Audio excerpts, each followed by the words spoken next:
پیدا ہوا اور میری ماں نے مجھے پیدا ہونے کے بعد 6 دن بعد اپنے کسی عاشق کے ساتھ چھوڑ کر بھاگ گئی۔ میں مکمل طور پر اکیلا رہ گیا۔ ایک 6 دن کا بچہ جیسے نہ ماں کا پیار ملا ہو نہ باپ کے لمس کا، بس وہ روتا اور دودھ مانگتا تھا۔ اسی وقت خالہ سائرہ نے مجھے سنبھالا اور وہ کنواری تھی، ان کی شادی طے تھی، مگر انہوں نے میری خاطر شادی منسوخ کر دی۔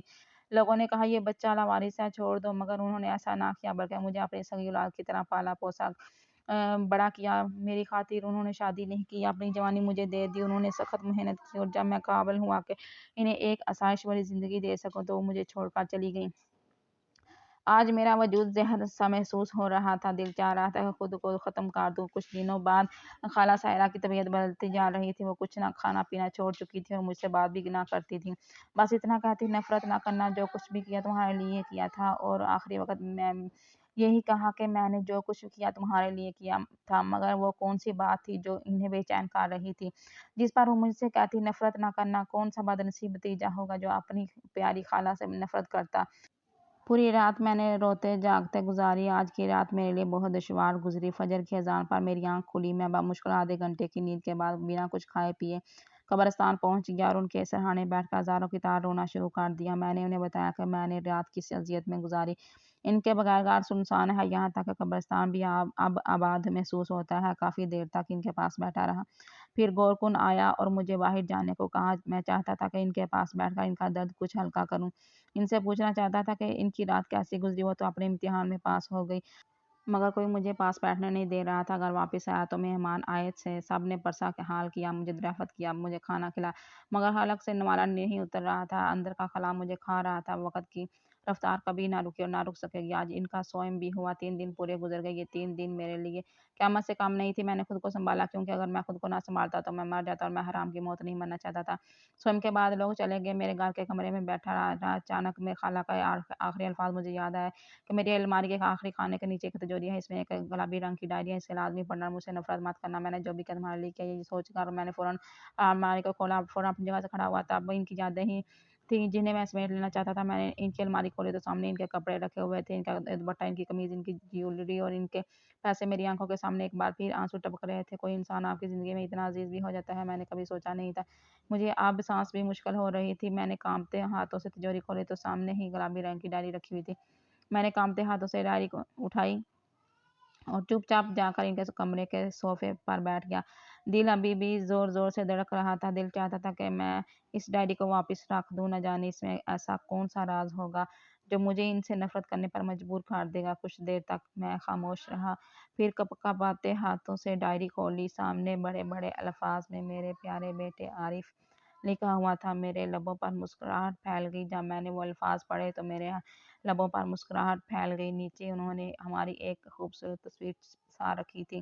میں نے عقیدت سے ان کی تصویر کو چوم لیا اور پہلا صفحہ کھولا، جس پر تحریر کچھ یوں تھی: میرے پیارے بیٹے عارف، میں جانتی ہوں جب تم یہ ڈائری پڑھو گے میں اس دنیا میں زندہ نہیں ہوں گی، یا پھر تمہاری زندگی سے بہت دور ہوں گی۔ میں جانتی ہوں تمہیں جو سچ معلوم ہوگا اس کے بعد تم مجھ سے نفرت کرنے لگو گے، مگر میں تم سے منت کرتی ہوں کہ مجھ سے نفرت مت کرنا۔ میں تم سے محبت کرتی ہوں، بہت زیادہ محبت۔ تمہاری محبت میں نے اپنی زندگی برباد کر دی، میں نے پورا خاندان تباہ برباد کیا، مگر میں کیا کرتی؟ مجھے تم سے ایک الگ حسد سی ہو گئی تھی۔ تمہارا پیدا ہونا میرے لیے بہت خوشی کی بات تھی۔ ایسا لگا جیسے ہمارے گھر میں چاند اتر آیا۔ میری آنکھوں میں نمی آ گئی۔ تمہارے باپ کو ہارٹ فیل ہوا تھا، وہ اس دنیا میں نہیں رہے، اور یہ ہارٹ فیل تمہاری ماں کی وجہ سے ہوا تھا۔ میں اس عورت کو کبھی بخشوں گی نہیں۔ میں نے اسے لاکھ سمجھایا کہ میرے بھائی کو تکلیف نہ دو، مگر وہ عورت کچھ پیسوں کے لیے انہیں ذہنی اذیت دیتی تھی۔ اکثر تنہائی میں وہ میرے سامنے بیٹھ کر روتے کہ وہ کمانا چاہتے تھے، مگر ان کا ایک ہاتھ کام نہ کرتا تھا۔ یہ بیماری ان کو بچپن سے تھی، مگر تمہاری ماں ان کی تکلیف کو سمجھنے کی بجائے طعنہ دیتی کہ تم صرف میرے لیے بوجھ ہو۔ میں نے کئی بار تمہاری ماں سے التجا کی کہ ایسا نہ کرو، تم اپنا شوہر کھو بیٹھو گی، مگر وہ عورت صرف اپنے بارے میں سوچتی تھی، اور جب وہ حاملہ ہوئی تو وہ دیوانی سی ہو گئی۔ اس کے منہ میں جو آتا تھا وہ تمہارے باپ کو کہہ دیتی تھی۔ اس کا خیال تک نہ ہوتا تھا کہ وہ شخص ان باتوں سے کتنی اذیت محسوس کرتا ہے۔ جب وہ 5 ماہ کی حاملہ ہوئی تو تمہارے باپ اور اس کے درمیان بہت سخت جھگڑا ہوا۔ تمہارا باپ کہہ رہا تھا کہ ڈلیوری سرکاری ہسپتال میں کروائیں گے، کیونکہ ان کے وسعت اس کا قابل نہیں ہے، مگر تمہاری ماں نے صاف کہہ دیا اگر تم پرائیویٹ ہسپتال نہیں لے جاؤ گے تو میں اپنا بچہ لے کر تمہیں چھوڑ کر چلی جاؤں گی، مجھے بھیک مانگ کر بھی گزر بسر کرنا پڑے مگر میں تمہارے ساتھ نہیں رہوں گی۔ اس دن میں نے اپنے بھائی کے ہاتھ میں اپنا سونا دیا اور ان سے کہا پریشان نہ ہو، میں سب سنبھال لوں گی۔ میری شادی میں صرف چند دن باقی تھے مگر میں نے اپنے بھائی کا ساتھ نہیں چھوڑا۔ جب یہ بات تمہاری ماں کو پتہ چلی تو وہ چھلک کر غصے میں سامان باندھنے کا جانے لگی۔ اسی دوران تمہارے باپ کو ہارٹ اٹیک آیا اور وہ ہمیں چھوڑ کر چلے گئے۔ وہ وقت میرے لیے بہت مشکل تھا کیونکہ میں نے اپنا باپ کھو دیا تھا۔ میں نے اپنے بھائی کو اپنے باپ سا سمجھا ہوا تھا مگر جب وہ بھی ہمارے درمیان سے چلے گئے تو میرا دل و دماغ کام کرنا بند کر دیا۔ میں کہاں ہوں اور کیا کر رہی ہوں، میں سب کچھ بھول گئی۔ ایک ہفتے بعد تمہاری دادی یعنی میری ماں بھی اس دنیا سے رخصت ہو گئی۔ وہ بیٹے کا غم برداشت نہ کر سکی۔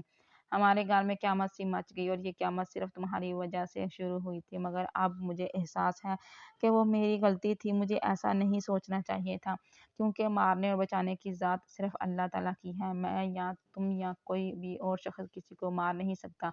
ہاں میں ذہنی اذیت دے سکتی تھی جو تمہاری ماں مسلسل تمہارے باپ کو دیتی رہی، وہ میری طاقت میں نہ تھا کہ تمہاری ماں کو ختم کر دوں یا دور بھیج دوں۔ میں بے بس تھی، اس کے باوجود میں نے تمہاری ماں کا خیال رکھنا شروع کر دیا۔ وہ بیوہ تھی اور میں نے اسے اپنا دکھ سمجھ کر سنبھالا۔ وہ مجھے اپنی سب سے اچھی سہیلی سمجھنے لگی۔ مجھے معاف کر دو عارف، میں نے بہت برا کیا۔ میں اگلا حصہ پڑھ رہی تھی کہ اچانک موبائل فون بج اٹھا۔ میں نے فون اٹھایا تو ایک نامعلوم نمبر پہ کال تھی۔ میں نے نظر انداز کر دی اور دوبارہ تحریر کی طرف متوجہ ہو گئی۔ ناوے ماہ میں وہ تمہاری ماں کے ساتھ یہ گھر چھوڑ کر کرائے کے گھر میں چلی گئی تاکہ اس کا بندوبست کر سکوں۔ یہاں رہتے ہوئے میں اس کے ساتھ کچھ نہیں کر رہی تھی۔ اگر یہ رہ کر کوئی قدم اٹھاتی تو مجھ پر بہت بڑی مصیبت آ سکتی تھی۔ جیسے جیسے ڈائری پڑھتے جا رہی تھی میرے اندر کے پردے پھٹنے لگے تھے۔ خالہ سائرہ نے کبھی بھی مجھے پوری حقیقت نہیں بتائی تھی۔ وہ صرف اتنا کہتی تھی کہ تمہارے بابا تمہارے پیدا ہونے سے پہلے اس دنیا سے چلے گئے تھے، تمہاری دادی اس کام کو بھول چکی ہیں اور تمہاری ماں 6 دن کے بعد تمہیں چھوڑ کر اپنے عاشق کے ساتھ بھاگ گئی تھی۔ مگر ڈائری میں جو کچھ لکھا تھا وہ سب کچھ اس سے الگ تھا۔ جیسے ہی میں آگے بڑھا اس سے پہلے میرا موبائل فون دوبارہ بج اٹھا۔ میں نے بیزار ہو کر فون اٹھایا کیونکہ مجھے معلوم تھا کہ کوئی برسا کرنے کے لیے فون کر رہا ہے مگر جیسے ہی میں نے ہیلو کہا، ایک اجنبی اور رخنہ دار آواز میرے کانوں تک پہنچی۔ کیسے ہو عارف؟ اس کی آواز سن کر میرا دل زور زور سے دھڑک اٹھا اور میرا ہاتھ کانپ گیا۔ وہ عورت مزید کچھ کہنے ہی والی تھی کہ لائٹ کٹ گئی۔ میں نے فوراً دوبارہ کال کی مگر فون نہیں اٹھایا گیا۔ یہ سوچ کر میں ڈائری کی طرف متوجہ ہوا۔ اگلے صفحے پر لکھا تھا کہ میں تمہاری ماں کے ساتھ کرائے کے گھر میں شفٹ ہو گئی تھی جو ہسپتال کے قریب تھا۔ میں نوکری کرتی تھی اس لیے پیسے بھی تھے۔ انہی پیسوں سے میں نے ایک ایسی عورت کو پیسے دے کر جو نوکری کرتی تھی اور نشے میں ڈوبتی تھی کہ تمہارے پیدا ہونے کا ڈرامہ رچا دے۔ میں نے طے کیا کہ جب تم پیدا ہو کر مر جاؤ تو ہم تمہاری ماں کو دکھائیں گے کہ بچہ مر گیا ہے۔ 9 ماہ بعد جب تمہاری ماں کو درد آیا تو ہم ہسپتال بھاگے۔ میں پوری طرح کے ساتھ گئی۔ میں نے انہیں آپریشن تھیٹر میں داخل کروایا اور اندر سے میں نے تمام انتظامات کر لیے تھے کہ تم پیدا ہوتے ہی نرس کے حوالے کر دوں اور اس نرس کو وہاں سے بھیج دوں۔ میں نے 2 نرسوں کو ساتھ رکھا جنہوں نے تمہاری ماں کو بتایا کہ بچہ پیدا ہو کر مر گیا ہے اور ایک مردہ بچہ انہیں دکھایا گیا۔ یہ سب کچھ اس لیے کیا تھا کہ وہ ہماری عورت ہماری زندگی سے دور ہو جائے اور واقعی ایسا ہی ہوا۔ 6 دن بعد تم اس نرس کے گھر رہے اور پھر میں نے تمہاری ماں سے صاف کہہ دیا وہ مجھے چھوڑ کر جا سکتی ہے۔ میں جانتی ہوں کہ میں نے تمہارے ساتھ بہت برا سلوک کیا، میں نے تمہاری ماں کے بغیر رکھا، وہ سب میری انتہا پسندانہ غلطی تھی۔ اب عمر کے اس حصے میں مجھے شدت سے احساس ہو رہا ہے کہ اولاد ایک ماں کے لیے کتنی ضروری ہوتی ہے۔ تمہاری ماں صدمے کی وجہ سے پاگل ہو گئی ہے اور اب کسی ادارے میں بند ہے۔ میں تم سے بہت شرمندہ ہوں، مجھے معاف کر دو اور اگر ہو سکے تو اپنی ماں کو تلاش کر لینا۔ تمہاری پھوپھو، تمہاری وجہ سے مجھ سے نفرت مت کرنا، میں تم سے بہت محبت کرتی ہوں۔ یہ تحریر میرے لیے جان لیوا تھی۔ میں بے اختیار کھڑا ہو گیا اور سر نفی میں ہلانے لگا۔ نہیں، یہ سب جھوٹ ہے، ایسا نہیں ہو سکتا، وہ ایسا نہیں کر سکتی، مجھے دھوکہ نہیں دے سکتی۔ مگر منہ سے یہ الفاظ نکلتے ہی میں ایک بار پھر شدت سے رونے لگا۔ اچانک میرے پاؤں کے قریب ایک تصویر گری۔ میں نے وہ اٹھائی تو لمحہ حیرانی کا تھا۔ یہ تصویر میری کلاس ٹیچر محترمہ فرزانہ کی تھی۔ یہ تصویر یہاں کیسے آئی؟ جیسے ہی میں نے پلٹا تو سانسیں تھم گئیں۔ تصویر میں میری ماں رضوانہ اور میرے باپ دونوں ساتھ ساتھ تھے۔ ان کے نام اور تاریخیں پیچھے لکھی ہوئی تھی، شادی کی سالگرہ اور باپ کے انتقال کی تاریخیں۔ میں چند لمحوں کے لیے بے ہوش سا رہ گیا۔ میں نے پلٹ کر دیکھا، 15 دن میں وہی ملا تھا۔ نہ وہ مجھے پہچان پائی اور نہ ہی میں انہیں پہچان پایا۔ یہ کیسے ممکن تھا؟ مجھے اپنی ماں سے ملنا تھا، وہ پاگل خانے میں تھی۔